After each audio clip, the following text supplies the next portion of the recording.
주영석 기자의 뉴스 속으로. 뉴스 속으로는 예방과 치료의학도 최고, 리퍼도 최고, 시니어 어르신들에게 서울 메디칼 그룹이 최고, 서울 메디칼 그룹 제공입니다. 아마존의 창업주인 제프 베이조스 등 부자들과 유명인들이 잇따라 이주를 하면서 요즘 플로리다주 마이애미가 새롭게 각광을 받고 있습니다. 날씨는 따뜻하고 세율은 낮고 이 마이애미의 장점으로 꼽히고 있는 그러한 일들인데요. 또 이 볶음밥이나 파스타 등을 먹고 갑자기 목숨을 잃은 과거 일이 재조명되고 있는데, 조리된 곡물 요리를 상온에 방치했다가 식중독균이 생겨난 것이 그 원인으로 꼽히고 있습니다. 자, 주영석 기자. 안녕하십니까. 플로리다주 마이애미가 요즘 주목을 받고 있죠? 예, 그렇습니다. 마이애미야 모두가 다 잘 아시는 미국의 대표적인 대도시 중에 하나고요. 이 동남부 플로리다주의 대표 도시죠. 지금 말씀하신 대로 제프 베이조스 아마존 창업주가 최근에 마이애미 이주를 발표했습니다. 시애틀, 워싱턴주 시애틀에 거주해 왔는데 이제 마이애미로 이주하게 됐고요. 이 밖에도 다른 또 유명한 CEO들, 월가의 큰손, 축구 선수, 이런 부자 유명인들 여러 명이 지금 마이애미행을 잇따라 선택하고 있어서 지금 관심이 집중되고 있습니다. 네, 그러면 구체적으로 어떤 사람들이 네. 마이애미로 옮겼나요? 예, 제프 베이조스 회장 외에도 우리가 좀 그 설명을 들어보면 알만한 유명한 사람들인데요. 먼저 켄 그리핀. 헤지펀드의 거물입니다. 투자회사 시타델 창업주이자 CEO죠. 시타델이라는 이름은 아마도 다들 들어보셨을 거예요. 유명한 투자회사 시타델의 창업주 겸 CEO고요. 댄롭, 뉴욕에 기반한 헤지펀드 서드 포인트의 창업주입니다. 역시 억만장자고요. 조시 해리스, 아폴로 글로벌 매니지먼트 사모펀드 투자회사입니다. 이 아폴로 글로벌 매니지먼트의 공동 창업주고요. 이분은 굉장히 많은 스포츠 구단을 보유했어요.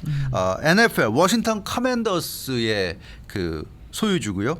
NBA 필라델피아 76서스를 또 보유하고 있고 NHL 뉴저지 데블스도 소유하고 있습니다. 그러니까 얼마나 부자인지 알 수 있죠. 이렇게 이 NFL, NBA, NHL에서 각각 한 팀씩 세 팀이나 보유하고 있는 억만장자. 그리고 너무나 잘 아시는 축구 스타 리오넬 메시, 인터 마이애미에 이적하면서 마이애미에 보금자리 마련했는데, 그러니까 마이애미 선수니까 마이애미에 보금자리 마련했다고 볼 수도 있지만 메시는 본인의 선택이었어요. 어디로 갈지는 본인의 선택이었는데 인터 마이애미를 선택했다는 것 자체가 본인이 마이애미에 살고 싶다는 그런 뜻을 갖고 있었다는 걸 알 수 있죠. 거기에는 그만큼 마이애미가 굉장히 매력적인 곳이었다 이렇게 볼 수 있겠고요. 그밖에 도널드 트럼프 전 대통령의 장녀죠. 이방카 트럼프, 그리고 남편인 제러드 쿠시너, 이 부부가 마이애미 고급 주택을 또 보유한 것으로 나타나서 정말 요즘 마이애미가 각광받고 있는 그런 곳이라고 할 수가 있겠습니다.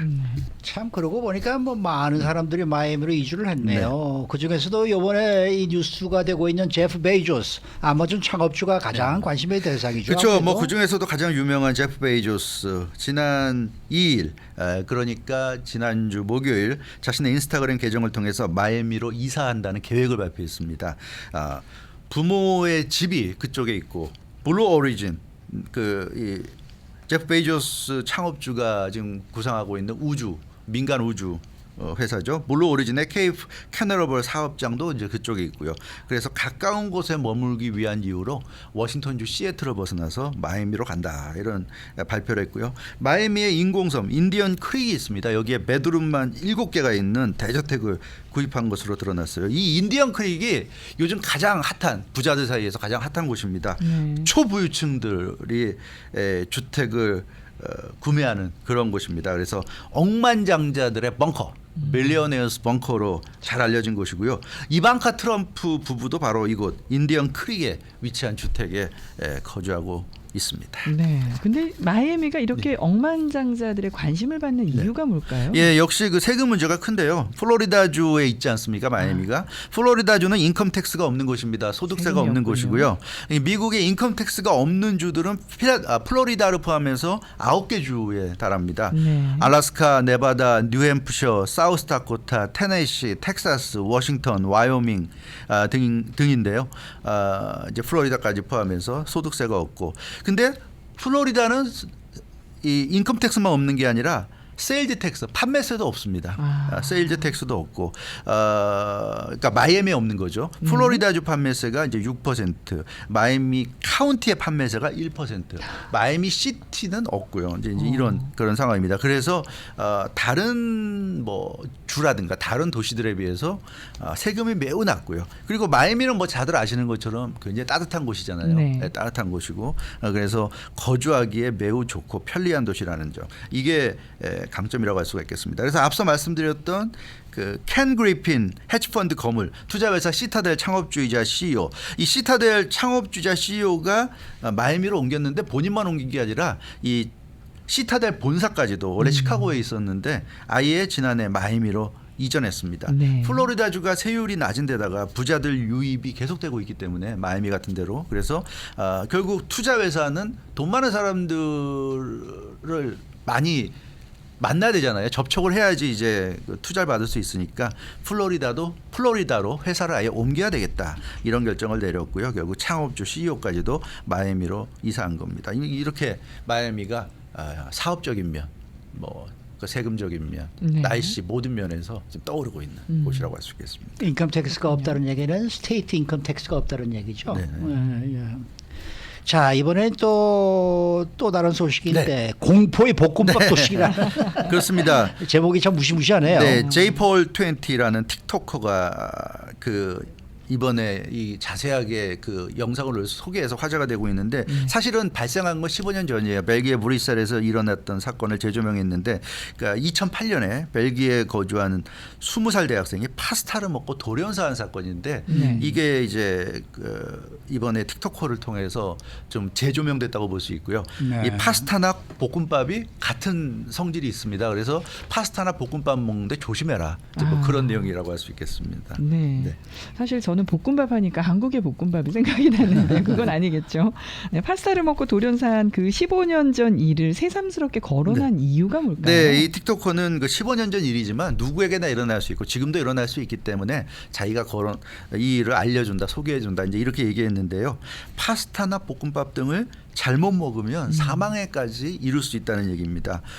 그 맛있는 파스타, 그 맛있는 볶음밥이 네. 볶음밥을 먹다가 이렇게 그 돌연사 같은 피해를 당하지 않으려면 잘 보관해야 된다. 이게 이제 그 핵심 내용이 되겠습니다. 그러면은 벨기에 대학생은 15년 전에 어떻게 죽은 거예요? 네, 그 한마디로 얘기하면 이 조리됐기 때문에 좀 안전하다고 생각했는데 이걸 이제 상온에 보관하다가 상온에 보관돼 있던 걸 먹었다가 사망에까지 이른 이제 그런 케이스라고 생각하면 됩니다. 근데 여기서 중요한 거는 곡물 요리죠. 볶음밥은 쌀 곡물이잖아요. 네. 그리고 파스타는 밀가루 역시 곡물입니다. 그래서 곡물로 된 요리를 상온에 오래 놔뒀다가 나중에 먹게 되면 그게 위험할 수 있다는 얘기예요. 그 이 15년 전에 벨기에 대학생 같은 경우에는 삶은 파스타면을 실온에 5일간 보관했다고 그럽니다. 5일간. 너무 오래 보관했네요. 네, 5일간 보관했다가 다시 조리해서 먹었는데요. 식사를 마치고 30여 분 정도 지나고 나서 두통, 복통, 메스꺼움, 구토가 일어났고 결국 파스타 조리에 먹고 나서 한 10시간 지나서 사망에까지 이른 이제 그런 케이스가 되겠습니다. 네. 근데 곡물뿐 아니라 거기에 들어가 있는 동물성 단백질 그런 성분들이 있을 거 아니에요. 네, 그런 것들도 다 음식들은. 부패했겠죠. 네. 그렇죠. 네. 근데 그때 벨기에 대학생이 사망하게 된 이유가 밝혀졌나요? 네, 그렇죠. 밝혀졌는데요. 현지 그 벨기에 브뤼셀 수사당국이 그 20살의 나이에 갑자기 사망했기 때문에 네. 당연히 이제 부검을 들어갔고요. 부검 들어갔더니 깜짝 놀랄 사실이 나왔는데 간세포가 괴사했고요. 그래서 급성 간부전이 온 게 사망 원인으로 나타났어요. 결국 이 파스타를 먹은 게 네. 탈이 나가지고 그 파스타 음식에서 나온 그런 뭐 독성이랄까 그런 것 때문에 간세포가 괴사가 일어나서 급성 간부전 현상이 나타나면서 사망에 이르렀는데 그럼 구체적으로 어떤 뭐 균 때문이었냐? 바실러스 세레우스라는 세균이 있었다고 그럽니다. 네. 이 그 시신 부검에서 드러났는데요.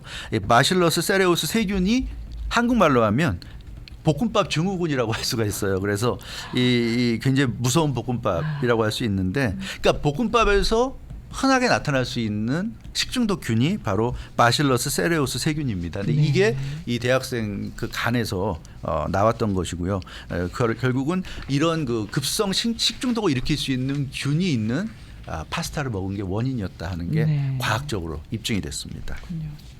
그러면은 이 식중독균이 파스타에서 지금 생겨났다는 얘기인 거예요? 예, 그러니까? 맞습니다. 그러니까 그 틱토크의 설명은 바실루스 세레우스라는 이 그 식중독 세균이 사실은 어디서든지 쉽게 발견되는, 그러니까 발생할 수 있는 그런 식중독균이라고 합니다. 근데 특히나 쌀이나 파스타 같은 탄수화물이 많이 함유된 식품에서 잘 퍼져나갑니다. 네. 그러니까 아까 뭐 승기선 앵커는 저 고기 얘기도 했지만 네. 이 바실루스 세레우스는 탄수화물에서 탄수화물. 예, 그러니까 밀가루라든가 쌀이라든가 이런 데서 많이 나오고요. 그렇군요. 볶음밥 증후군으로 불리는 이유가 볶음밥 재료인 찬밥. 그러니까 볶음밥을 맛있게 먹으려면 찬밥으로 해야 되잖아요. 그렇죠. 맞습니다. 설마 볶음밥을 뜨거운 밥 하시는 분 없죠? 맛없어요. 그럼 정말 맛없습니다. 저는 그래서 항상 볶음밥은 100% 찬밥. 찬밥으로. 일부러 냉장고에 차게 시켜서. 꽁꽁 얼려서 차게 시켜서 그래야 맛있어요. 아 그래요? 네. 그렇대요. 뜨거운 네. 밥은 전혀 맛이 없습니다. 근데 어찌됐건 그래서 많은 분들이 찬밥으로 볶음밥을 만들어 드시는데 네. 이 찬밥이 위험하다고 그래요. 찬밥이. 아. 그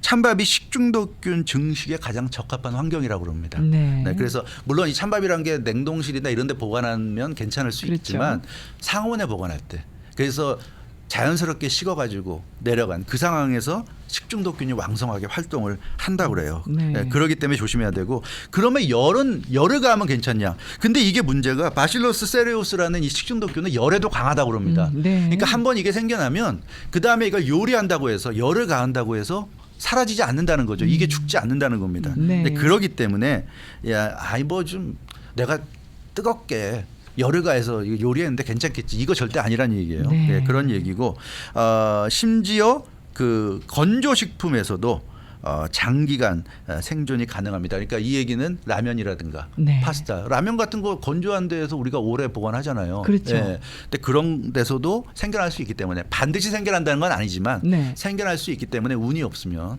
생겨날 수 있기 때문에 너무 오래된 그런 라면이나 파스타 같은 거는 좀 주의를 해야 된다. 네. 사실 그런 면들은 좀 오래 보관해도 괜찮다고 생각을 하잖아요. 그렇죠. 진화도 막 먹잖아요. 지나도 사실 아깝다고. 상관없는데 근데 이제 이런 식중독균을 생각하면 좀 조심해야 된다는 그런 얘기가 되겠습니다. 제가 빨리 찾아보니까 4시간에도 견딘대요. 135도로 4시간을 그렇죠. 끓여도 네, 이 균이. 맞습니다. 네. 자, 그렇다면 어떻게 해야 이 식중독 위험에서 벗어날 수 있냐? 이게 그렇죠. 아주 큰 그렇죠. 네. 결국은 우리가 이제 이런 사례를 아는 것도 중요하지만 가장 큰 건 그럼 어떻게 이런 위협에서 우리가 벗어날 수 있냐인데 네. ABC 뉴스가 거기에 대해서 보도한 내용이 있습니다. 그 볶음밥 증후군을 방지하는 방법인데 식사를 요리한 뒤에 다음 날까지 보관할 예정이면 네. 남은 부분을 즉시 냉장 보관해라. 아. 절대 상온에 두지 말고. 근데 우리가 그렇잖아요. 요리할 때 밥 먹을 때마다 요리해 먹으면 가장 맛있겠지만 좋지만, 너무 네. 귀찮잖아요. 피곤하죠. 맞아요. 그러니까 요리해서 만들어 먹을 때 좀 많이 만들어서 두고두고 먹잖아요. 근데 그러다 보니까 항상 남는 부분이 있는데 그걸 절대로 밖에 두지 말고 바로 냉장고에 넣으라는 거죠. 근데 여기서 중요한 팁이 뭐냐면 네. 우리가 냉장고에 음식을 넣을 때 보통 식혀서 넣잖아요. 그렇죠. 뜨거운 걸 안 넣잖아요. 네. 그러지 말란 얘기죠. 그러니까 반드시 뜨거운 상태로 바로 넣으란 얘기예요. 왜냐하면 뜨거운 상태가 식을 때까지 기다리면 그 사이에 균이 생길 수 있다는 거고요. 아, 만약의 경우를 대비해서라도 그렇게 균이 해라. 생기고 나면 네. 냉장고에 넣어놔도 균이 계속 남아 있기 때문에 위험한 거죠. 그래서 우리가 상식적으로 생각하는 거 뜨거운 음식은 식은 다음에 냉장고에 넣는다는 네. 그 상식은 그건 상식이 아니란 얘기예요. 예전에 우리 왜 에너지 절약하려고 네. 그렇게 많이 했잖아요. 네. 뜨거운 그대로 넣어라. 네. 뜨거운 채로 냉장고에 넣어라. 이런 지금 얘기가 되겠고요. 그 음식이 냉장고에서 나온 지 2시간이 넘었다면 빨리 다시 냉장고에 넣어서 다시 좀 차갑게 만드는 게 중요하고 상온에서 한 4시간 이상이 있었다면 아까워하지 말고 버려라.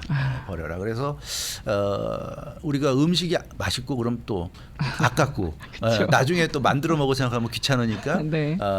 이거 좀 나중에 또 먹어야지 하는데 아까워하지 마십시오. 좀 시간 지나고 그랬으면 버리십시오. 그거 전기밥솥에다가 밥 해놓고 며칠 두고 먹는 사람들 있잖아요. 근데 그거는 이제 밥솥 안에 그게 된 거니까 아 그래도 그렇지 네. 그게 좋을 리가 있나? 상하진 않으니까요. 네, 그렇죠. 그거는 뭐 밥솥 안에 있는 밥은 좀 다른 얘기인 것 같고요. 네. 그건 이제 뜨겁게 뜨겁게 그러니까 차갑게 내려가질 않으니까. 근데 그것도 이제 볶음밥 같은 거 만들려고 일부러 줄을 빼서 식히는 네. 경우가 있는데 그거는 좀 위험할 수도 있고요. 네. 근데 뭐 식히자마자 바로 만들어서 먹으면 그렇죠. 뭐 괜찮을 수도 있겠지만 근데 이건 어쨌거나 확률 얘기입니다. 100% 이렇다는 건 아니고요. 네. 운이 없으면 그게 생길 수도 있는데 우리 눈으로 식중독률이 생겼는지 안 생겼는지 확인이 안 되니까 네. 그런 작은 확률이라도 우리가 없애기 위해서는 지금 말씀드린 대로 좀 그런 부분을 신경을 쓰시면 좋을 것 같습니다. 네.